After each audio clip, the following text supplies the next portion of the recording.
Hello everyone. India US trade deal की वजह से मार्केट काफ़ी अच्छा गैप अप हुई थी। मैंने पहली बार इतना गैप अप देखा था। 1200 पॉइंट गैप अप हुई थी, बट मार्केट वहाँ सस्टेन नहीं किए और मार्केट में फर्स्ट मिनट में ही फॉल आ गया था। उसके बाद मार्केट साइडवेज हो गई थी।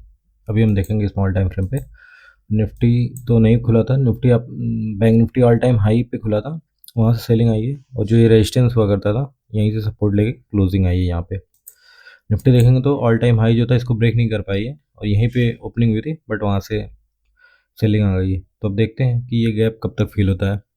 देखेंगे मार्केट गैप अप हुई है और फर्स्ट मिनट में ही सेलिंग आई है। उसके बाद आपका जो 800 का लेवल था इसको एक बार ब्रेकआउट देके इसके नीचे आई है और 650 से क्लोजिंग सपोर्ट ली है। 650 से अगर सपोर्ट ली है, अगर हम 1 आवर में देखें समझ में आएगा ये जो लेवल था जहाँ पे सपोर्ट लेती थी इसका ब्रेक डाउन दी थी मार्केट, तो यहीं इसी के आसपास से देखेंगे तो सपोर्ट ली है।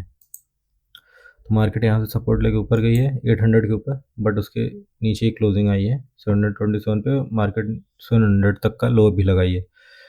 मॉर्निंग में ही 650 तक आ गई थी, यहाँ से बाउंस करके पूरा दिन साइडवेज थी। जो प्रीमियम तो काफ़ी अच्छे पंप अप हुए थे आज, बट इसके ऊपर 750 के ऊपर के जितने प्रीमियम थे सब जीरो हो गए थे। नीचे वाले सही रहे होंगे, जो भी कल लोग हेज भी बाइंग करके गए होंगे उन लोगों का भी काफ़ी अच्छा प्रॉफिट हुआ होगा।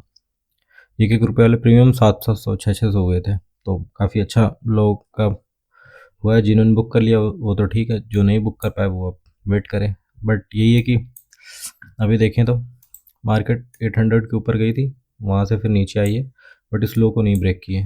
तो फिर जो इधर बाहर आए थे मे बी वो निकल गए होंगे, या तो अभी इतना बड़ा गैप अप है, पॉजिटिव न्यूज़ है उसके उससे अगर बैठे होंगे। तो देखेंगे हम मार्केट कल ओपन होकर क्या करती है। अगर मार्केट इस लो को ब्रेक करके इसकी भी नीचे जाती है तो फिर फर्दर हम और नीचे तक देख सकते हैं, मे बी 500 या 550 तक मार्केट जाए। और अगर मार्केट फ्लैट ओपन होके या गैप अप ओपन होके ऊपर जाती है तो जब इस लेवल को ब्रेक करेगी तो फर्स्ट लेवल हम यही देखेंगे 850 का जो है।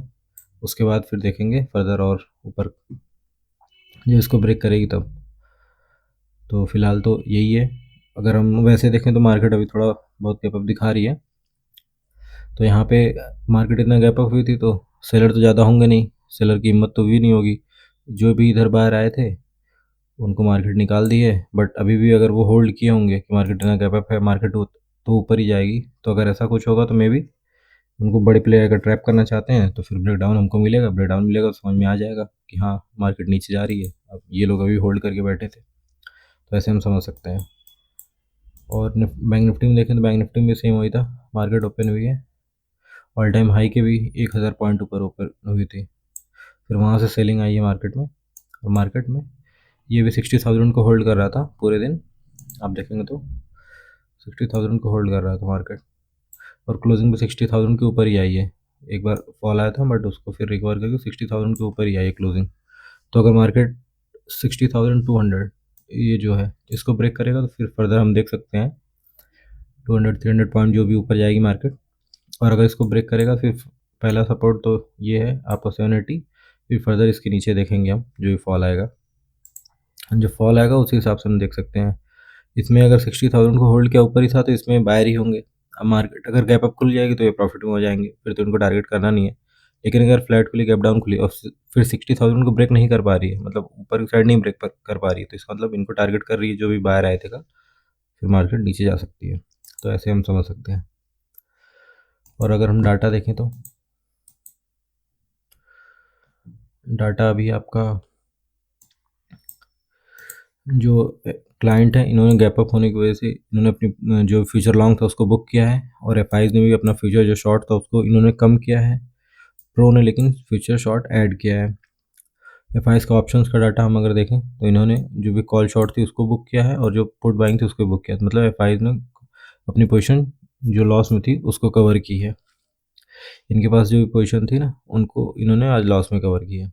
अब प्रो का देखेंगे तो प्रो ने कल के लिए कॉल बाइंग की है और पुट भी बाइंग की है, तो इनके पास अभी पुट ज़्यादा है और कॉल कम है, और फ्यूचर में शॉर्ट है ये, तो इनके पास फ्यूचर शॉर्ट ज़्यादा है। तो देखते हैं कि मार्केट किधर जाती है। और क्लाइंट ने भी अपना जो कॉल बाइंग थी वो भी बुक किया है और जो पुट शॉर्ट था वो भी बुक किया, बट पूरा नहीं बुक किया है अभी भी इनके पास काफ़ी ज़्यादा है। तो देखते हैं कल से मार्केट कैसे मूव करती है। अगर कल ये फिर और ऐड करना शुरू करेंगे तो एफआईज भी अगर ऐड करेंगे तो फिर जा सकती है मार्केट नीचे, क्योंकि प्रो तो अभी भी बियरिश ही है। फ्यूचर से इन्होंने फ्यूचर में वो शॉर्ट ऐड किया है। ऑप्शंस में भी कॉल इनके पास है और पुट ज़्यादा है, बट कैश में आज एफआईज ने काफ़ी अच्छी बाइंग की है 5,000 करोड़ से ऊपर। बट ये कि अगर वो कंटिन्यू इस चीज़ को रखेंगे तभी हम एक्सपेक्ट कर सकते हैं कि हाँ मे बी मार्केट में जो भी डिप आएगा वो बाउंस आ जाएगा। अगर डिप आएगा मार्केट में तो जो ये पोजीशन इनके पास है शॉर्ट की वो ये कवर करेंगे तो मार्केट में बाउंस आ सकता है। बट वो कैश में बाइंग करेंगे तब, लेकिन अगर कैश में बाइंग नहीं करेंगे तो मे भी हो सकता है एक दिन बाद देखेंगे तो आप वो सेलिंग भी स्टार्ट कर दें और यहाँ पे फ्यूचर और शॉर्ट ऐड करना शुरू कर दें। तो क्लाइंट हैं जो ये लॉन्ग ऐड करना जैसे शुरू करेंगे मार्केट पे पलट जाएगी। तो इस चीज़ का ध्यान दीजिएगा कि ये अब कल के लिए तो मार्केट में यही है कि जो रेंज है उसको जिधर ब्रेकआउट करेगी उस हिसाब से देखना है हमको। कल फिर शाम का डाटा आएगा तो उस हिसाब से हमको समझ में आएगा कि हाँ अभी एफआईज क्या चाह रहे हैं। अगर कल भी वो अपनी पोजीशन जो शॉर्ट की वो कवर करेंगे तो ये हम एक्सपेक्ट कर सकते हैं मे बी मार्केट में बाउंस आएगा, डिप आएगा तो बाउंस भी आएगा। फिलहाल डाटा यही है। बाकी वीडियो अच्छा लगा तो लाइक करिए, शेयर करिए, सब्सक्राइब करिए। Thank you.